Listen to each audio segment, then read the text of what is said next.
Hello friends, how are you? Today I am going to discuss an important perspective of the Prevention of Corruption Act. I will specifically emphasize on the argument along with what type of question we have to ask to the complainant and TLO regarding our case so that it could be very much easier to disprove the case wrongly instituted by the prosecution. First thing I want to say that don't be depressed. If you are going to depress, then no one will save you. You have to fight the case in a full charge position and definitely you will win. Friends, I am going to discuss an important judgment of Gujarat High Court which is passed in a case titled as State of Gujarat versus F. Fayaz Khan.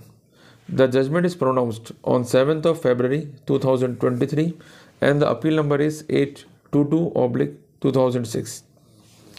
The important key point is that in this case, the concerned state was the appellant, which has preferred the appeal under section 378 subclause 3 of CRPC against the impugned judgment of the acquittal passed by the concerned trial court, that is Special Judge Fast Track Court Valsad in special ACB case number 50/2002, whereby the concerned trial court judge has acquitted the accused from the charge under section 7 and 13(2) of the Prevention of Corruption Act. The brief facts are that the concerned complainant, Mr. K.B. Patel, was residing with his two sons at Dulsad, Tehsil Valsad, and doing the labor work. Before 1 week of filing of the present complaint, a fallout took place between the complainant and Mr. Mohan Bhai concerning the hand pump. And that's why complaint came to be lodged against Mohan Bhai at Valsad Rural PS.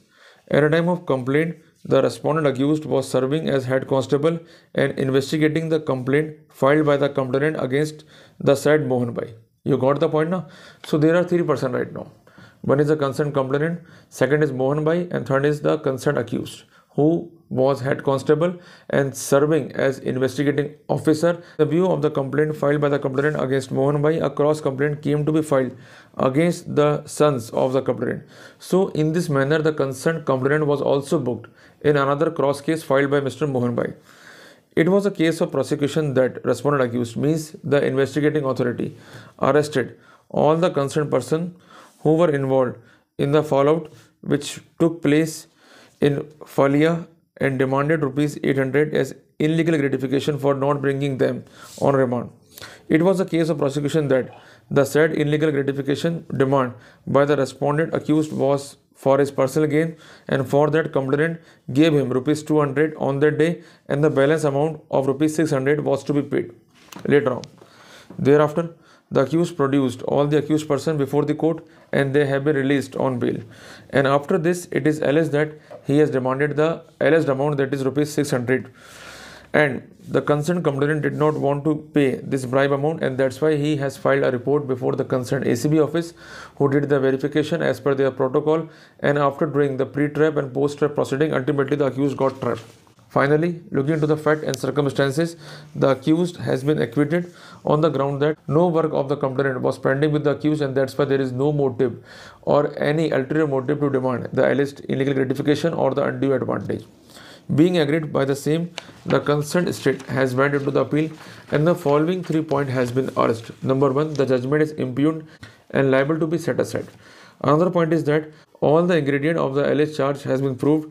There is sufficient documentary and oral evidence, and there is a prima facie case, and even the prosecution able to prove the case beyond the reasonable doubt, and that's why the accused is liable to be convicted and the judgment of acquittal is liable to be set aside, liable to be infirmed.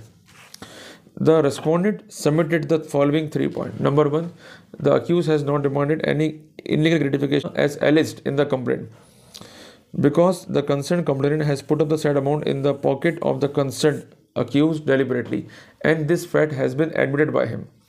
And further, the concerned trap-laying officer submitted that no work of the concerned complainant was pending with the accused, and that's why there is no occasion to accept the money. And apart from that, there is no evidence on the record to show that there is any motive to demand the alleged bribe amount in the absence of any work alleged to be pending with the accused. So, if the work is not pending, the circumstances are not supporting, and the concerned complainant himself submitted that the accused neither demanded nor accepted the alleged amount. In that scenario, the accused could not be convicted. So these are the crucial point which has to be asked usually in the cross-examination, because when you are going to do the cross-examination, just remember all these points as well. After that, the concerned court, looking into the facts and circumstances, has formulated the following 3 points. Number 1, whether the judgment of the acquittal could be interfered in the routine. The answer has been given in the case of Chandrappa versus State of Karnataka by Honorable Supreme Court. The appellant court has full power to review or reappreciate or reconsider the evidence upon which the order of acquittal is founded. The criminal procedure court put no limitation, restriction or condition on exercise of power. An appellant court on evidence before it can draw a conclusion.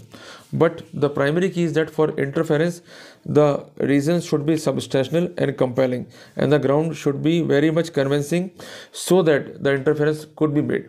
In the routine manner, interference could not be made. Number 2, the appellant court should bear in the mind that there is a double presumption in favor of the accused. Firstly, the presumption of innocence, and apart from that, he shall be deemed to be innocent unless proven guilty, and once he secured the acquittal, this innocence got more strengthened, more reaffirmed, more reinforced.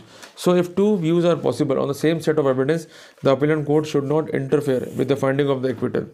Similar principle has been laid down by the Honorable Supreme Court in the state of Uttar Pradesh versus Ramveer Singh. So looking into the facts and circumstances, the court submitted that there is no ground to acquittal. And apart from that, the court has relied on the judgment of M.R. Purushottam and submitted that in such type of cases, the prosecution has to prove that there was a demand and acceptance of the illegal gratification by the accused, as submitted that when the complainant himself is not going to support the case of the prosecution, and apart from that, when the demand and acceptance are not proved, in that scenario, accused could not be convicted. And apart from that, they relied on the judgment of B. Jayaraj versus State of Andhra Pradesh. In this case, the complainant did not support the case of prosecution, and the same scenario was considered to be fatal. So the court submitted that there is no evidence on the record to connect the accused with the present crime. On mere recovery of the currency note is not sufficient to conclude that the accused is culprit within the preview of Section 7 and 13(d) of the Prevention of Corruption Act.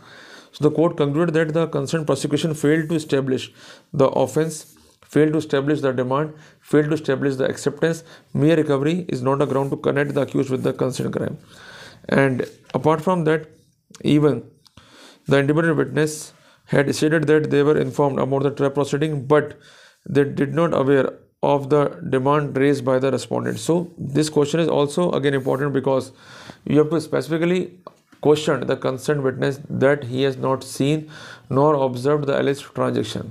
So if the alleged transaction has not been observed by the independent witness, then again it is a good point for us to win the anti-corruption case. So in the last and in the final analysis, the court submitted that there is no demand, there is no acceptance, and there is no evidence on the record to connect the accused with the present crime.